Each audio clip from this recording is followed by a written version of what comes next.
আমার নাম মোহাম্মদ বাপ্পি সর্দার, 5 নং সুতারখালীর বাসিন্দা, 3 নম্বর ওয়ার্ড। আমাদের জেলা খুলনা, দাকব থানা। আপনাদের এলাকায় এখন এই যে সুন্দরী গাছ আপনাদের এই অঞ্চলে কেন? সুন্দরী গাছ আগেছে অনেক কম এখন, কারণ মাটির পলি ফুটে যাওয়ার কারণে সুন্দর গাছগুলো বয়স হয়েছে, গাছগুলো অনেক গাছ মারা গেছে। নতুন করে আবার গাছ হয়েছে, তাতে কাঁকড়া গাছ, সুন্দরী গাছ, বাইন গাছ, অনেক গাছ হয়েছে। আর শুধু পলি পড়ার কারণে, সুন্দরবন উঁচু হয়ে যাওয়ার কারণে সুন্দর গাছগুলো সব মারা যাচ্ছে।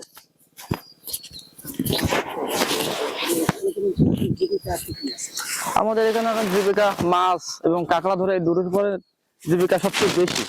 তার মধ্যে তো মনে করেন যে বছরে একবারই হয়, আর গোলপাতা দুটো সিজন এই দিয়ে সেভাবে চলতে হয়, মানে খুব দুর্দিন এভাবে চলতে হয়।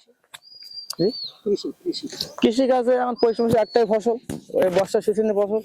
তারপরে এখানে পানি তো নাই, বৃষ্টি পানি পাওয়া যায় না, লবণ পানি আসে যায়। এই বৃষ্টির সময় বৃষ্টির পানি দিয়ে এই লবণত্ব কাটার জন্য এই একটাই ফসল হয়।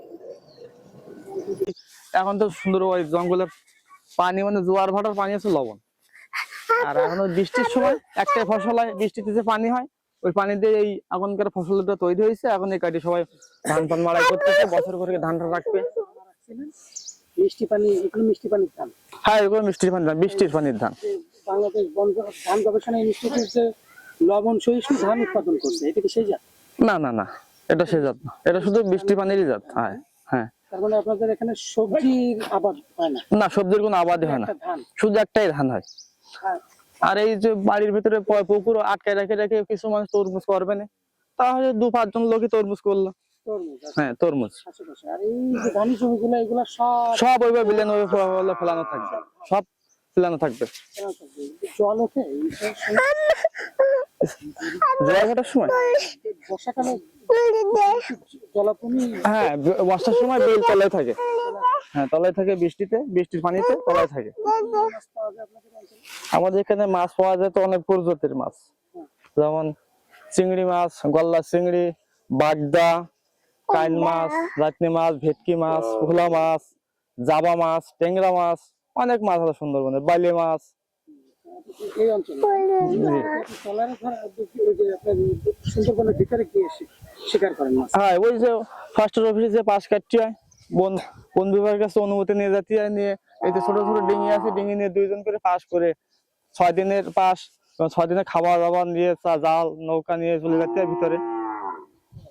আর এই সমস্ত জায়গায় কি কি মাছ আটকায় রাখা হবে? না, এখানে কোনো মাছ আটকে রাখা নয়। জোয়ার সময় আসলে কিছু মাছ উঠলে যে মানুষ 2-1 খেলা জাল দিয়ে মারে, তাতে কিছু বালি মাছের বাসা পড়লো, চিংড়ি মাছ পড়লো, ওই দিয়ে কোনো রকম তার রক্তটা চলে গেলে। আপনাদের অঞ্চলে সর্বশেষ বাঘ দেখছেন কত? বাঘ তো সুন্দরবনে দেখেছি আরো 2 বছর আগে, আর সর্বশেষ এখনো বাঘ আছে আমাদের এখানে। 3টা বাঘ ঘুরে বেড়াচ্ছে এই জঙ্গল দিয়ে, 3টে বাঘের কল পাওয়া যাচ্ছে। এই জঙ্গল দিয়ে ঘুরে? হ্যাঁ, আছে, এখন আছে। এই এরিয়া দিয়ে 3টে বাঘ ঘুরে বেড়াচ্ছে, সরাসরি দেখা হয়নি, কিন্তু কল দেখা গেছে।